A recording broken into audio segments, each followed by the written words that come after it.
ഒരു തുള്ളി മഴ പോലും പെയ്യാതെയാണ് നേപ്പാളിലെ രസുവ ജില്ലയിൽ ഭോട്ടെകോശി ത്രിശൂലി നദികൾ കരകവിഞ്ഞ് ഒഴുകിയത്. BLM കേരള തമിഴ്നാട് പോണ്ടിച്ചേരി നിമിഷങ്ങൾക്കകം എല്ലാം ഒലിച്ചുപോയി. അതിർത്തിയിലെ വ്യാപാര പാതകളും അണക്കെട്ടുകളും തകർന്നു. പ്രളയഭീതി അതിർത്തി കടന്ന് ബീഹാറിലെ ഗഡക് നദീതീരം വരെ എത്തി. ആകാശത്ത് കരിമേഘങ്ങളോ താഴ്വരകളിൽ പേമാരിയോ ഇല്ലാതെ മലനിരകളിൽ നിന്ന് ഇരച്ചെത്തിയ ഈ കുറ്റൻ മലവെള്ളപ്പാച്ചിലിന് പിന്നിൽ ഗോൾഫ് അഥവാ ഹിമതടാക വിസ്ഫോടനമാണെന്ന് കാലാവസ്ഥാ വിദഗ്ധർ ചൂണ്ടിക്കാട്ടുന്നു. രസുവയിൽ സംഭവിച്ചത് എന്താണ്? ബുധനാഴ്ച രാവിലെ 8 മണിയോടെയാണ് ഭോട്ടെകോശി നദിയിൽ അപ്രതീക്ഷിതമായി മലവെള്ളപ്പാച്ചിൽ ഉണ്ടായത്. ഈ സമയം രസുവ ജില്ലാ ആസ്ഥാനത്തോ പരിസരത്തോ മഴ പെയ്തിരുന്നില്ല എന്ന് പ്രാദേശിക ഭരണകൂടം വ്യക്തമാക്കുകയാണ്.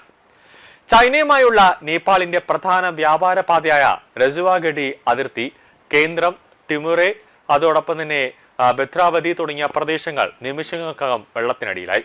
111 മെഗാവാട്ടിന്റെ രസുവഗഡി പദ്ധതി, അതോടൊപ്പം തന്നെ ചിലിമേ, ത്രിശൂലി 3A ഉൾപ്പെടെ 10ലധികം ജലവധി പദ്ധതികൾ തകരുകയോ പൂർണ്ണമായും അതിന്റെ പ്രവർത്തനം നിർത്തിവെക്കുകയോ ചെയ്തതായി റിപ്പോർട്ടുകൾ പുറത്തുവരുന്നുണ്ട്. രസുവയിൽ നിന്ന് ഏകദേശം 36 കിലോമീറ്റർ അകലെ സമുദ്രനിരപ്പിൽ നിന്ന് 5100 മീറ്റർ ഉയരത്തിൽ സ്ഥിതി ചെയ്യുന്ന ലണ്ടെ നദിയിലേക്ക് കുറ്റൻ മഞ്ഞുമല ഇടിഞ്ഞു വീണതാണ് ദുരന്തത്തിന് വഴിവെച്ചതെന്നാണ് പ്രാഥമികമായ നിഗമനം. ഹിമപാതത്തിൽ നദീതടം പൂർണ്ണമായി അടഞ്ഞു പോവുകയും തുടർന്ന് അവിടെ രൂപപ്പെട്ട കുറ്റൻ ജലസംഭരണി പെട്ടെന്ന് തകർന്ന് താഴേക്ക് കുതിച്ചൊഴുകുകയുമായിരുന്നുവെന്നാണ് കാഠ്മണ്ഡു സർവകലാശാലയിലെ പരിസ്ഥിതി ഗവേഷകരായ പ്രൊഫസർ റിജൻ ഭക്ത വ്യക്തമായി പറയുന്നത്. ഇതിനു പുറമെ പ്രളയത്തിന് തൊട്ടുമുമ്പ് ടിബറ്റൻ മേഖലയിൽ റിക്ടർ സ്കെയിലിൽ 4.4 തീവ്രത രേഖപ്പെടുത്തിയ ഭൂചലനം ഉണ്ടായതായി US ജിയോളജിക്കൽ സർവേയും രേഖപ്പെടുത്തിയിട്ടുണ്ട്. ഈ ഒരു പ്രകമ്പനമാകാം ഹിമപാതത്തിനോ ഹിമതടാകത്തിന്റെ തിട്ടകൾ തകരുന്നതിനോ ഇടയാക്കിയതെന്നാണ് നേപ്പാൾ ദുരന്ത നിവാരണ അതോറിറ്റിയുടെ വിലയിരുത്തൽ. നേപ്പാളിൽ ഉണ്ടായത് ഗോൾഫാണ്. എന്താണ് ഈ ഗോൾഫ്? കനത്ത മഴ മൂലമുണ്ടാകുന്ന പ്രളയവും ഉരുൾപൊട്ടലും നമുക്ക് സുപരിചിതമാണ്. എന്നാൽ ഹിമാലയൻ മലനിരകളിൽ വിനാശം വിതയ്ക്കുന്ന ഗോൾഫ് തികച്ചും വ്യത്യസ്തമായ ഒന്നാണ്. ഉയർന്ന മലനിരകളിലെ ഹിമാനികൾ ഉരുകുമ്പോൾ ഒലിച്ചുവരുന്ന മണ്ണും പാറക്കല്ലുകളും അടിഞ്ഞുകൂടി സ്വാഭാവിക തടയണകൾ രൂപപ്പെടാറുണ്ട്. ഈ തടയണകളിൽ ജലം കെട്ടിക്കിടന്ന് കാലക്രമേണ വലിയ തടാകങ്ങളായി മാറുന്നു. ഇവയാണ് ഹിമതടാകങ്ങൾ. കോൺക്രീറ്റ് ഡാമുകളെ പോലെ ഉറപ്പുള്ളതല്ല മണ്ണും കല്ലും മഞ്ഞും ചേർന്നുള്ള ഈ പ്രകൃതിദത്ത തിട്ടകൾ.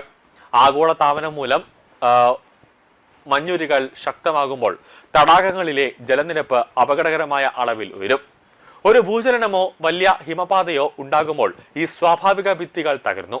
ഈ ഭിത്തികൾ തകർന്നതോടെ ലക്ഷക്കണക്കിന് ഘനമീറ്റർ വെള്ളവും കുറ്റൻ പാറകളും ചെളിയും അതിവേഗത്തിൽ താഴ്വരയിലേക്ക് കുതിച്ചെത്തും. ഇതിനെയാണ് ഗേഷ്യൻ ലേക്ക് ഔട്ട്ബീസ്റ്റ് ഫെൽഡ് എന്ന് വിളിക്കുന്നത്. ആകാശത്ത് മഴമേഘങ്ങൾ പോലും കാണാനില്ലാത്ത ഒരു സ്ഥിതി വരുമ്പോൾ താഴ്വരകളിലുള്ളവർക്ക് രക്ഷപ്പെടാനുള്ള മുന്നറിയിപ്പ് ലഭിക്കുന്നില്ല എന്നതാണ് ഇതിന്റെ വ്യാപ്തി വർദ്ധിപ്പിക്കുന്നത്. നേപ്പാളിലെ മലവെള്ളപ്പാച്ചലിൽ അയൽ സംസ്ഥാനമായ ബീഹാറിലും കനത്ത ജാഗ്രത സൃഷ്ടിച്ചിരിക്കുകയാണ്. ഭോട്ടെകോശിയിലെ വെള്ളം ത്രിശൂലി നദി വഴി നേരിട്ടെത്തുന്നത് ബീഹാറിലൂടെ ഒഴുകുന്ന ഗഡക് നദിയിലേക്കാണ്. ടിബറ്റൻ മേഖലയിലെ പ്രളയത്തെ തുടർന്ന് ഭോട്ടെകോശിയിൽ ജലനിരപ്പ് 3 മീറ്ററോളം ഉയർന്നത് നദിയിലെ ഒഴുക്ക് ക്രമാതീതമായി ഉയർന്നതോടെ മുൻകരുതൽ നടപടി എന്ന നിലയിൽ വാത്മീകി നഗരിലെ ബാരേജിന്റെ മുഴുവൻ ഷട്ടറുകളും ബീഹാർ സർക്കാർ തുറന്നു. സ്ഥിതിഗതികൾ നിരീക്ഷിക്കാൻ വിദഗ്ധ സാങ്കേതിക സംഘത്തെ നിയോഗിക്കുകയും ദുരന്ത നിവാരണ സേനയെ സജ്ജമാക്കുകയും ചെയ്തിട്ടുണ്ട്.